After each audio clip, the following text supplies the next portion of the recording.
തറവാട്ടി പറഞ്ഞിട്ടാണോ ഇവനക്ക് വൃത്തിയോട് കളിക്കുന്നത്? വഴി നടന്നു പോകുന്ന എന്റെ ഭാര്യയെ കയറി പിടിക്കാൻ ഇവനാരാ? ഈ നാട്ടിലെ ഗുണ്ടയോ?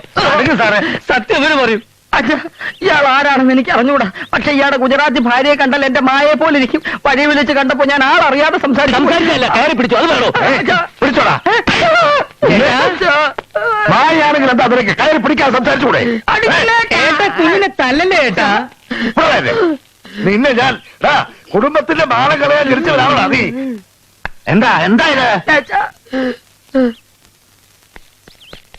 മുത്തച്ഛ, ഞാനൊരു തെറ്റും ചെയ്തിട്ടില്ല മുത്തച്ഛ. എന്റെ കാലേ എന്നെ വിശ്വസിക്കും മുത്തച്ഛ.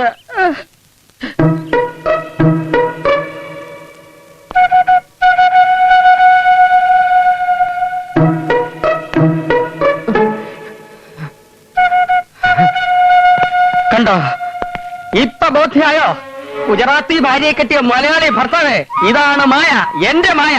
ഈ മായയെ കണ്ടിട്ട് തന്റെ ഭാര്യയെ പോലെ തന്നെ ഇല്ലേ ഇയാളുടെ ഭാര്യ? അതേ മുത്തച്ഛ, പക്ഷെ ഇത് പറയുന്നതിന് മുമ്പ് എനിക്ക് അവനെ ഒന്ന് പുഴുകണം. എന്താ സാറേ ഇതിന്റെയൊക്കെ അർത്ഥം? ഇത് ഞങ്ങളുടെ പെങ്ങളുടെ മോളാ മായ. സംശയം തൊട്ടു പോകാൻ പറ, അല്ല ചോദിച്ചു നോക്കാൻ പറ.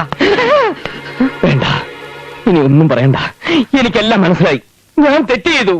നിരപരാധിയായ ഒരു പാവം മനുഷ്യൻ എനിക്ക് ഉപദ്രവിക്കേണ്ടി വന്നു. നല്ല നാടൻ കത്തിയുണ്ടാവും ഒരെണ്ണം ഈ വീട്ടിലെടുക്കാൻ. എന്താ വേണോ? വേണം. അതെടുത്ത് നിങ്ങൾ തന്നെ എന്റെ രണ്ട് കൈ ഒന്ന് വെട്ടിക്കള. ഈശ്വരനെ പോലെ തോന്നിക്കുന്ന ഈ മനുഷ്യനെ തറവാട്ടി കയറി എനിക്ക് നിങ്ങളെയൊക്കെ ചീത്ത വിളിക്കേണ്ടി വന്നല്ലോ. കഷ്ടം. നിങ്ങൾക്കെങ്കിലും എന്നോട് സത്യം പറയായിരുന്നില്ലേ? അപ്പൊ ഈ നേരം വരെ പറഞ്ഞ ഇതിന് സത്യമല്ലേ? ആ നിൽക്കുന്നതാണ് ശരിയായ മായ. റോഡിൽ വെച്ചാണ് തന്നെ ഗുജറാത്തി മായ.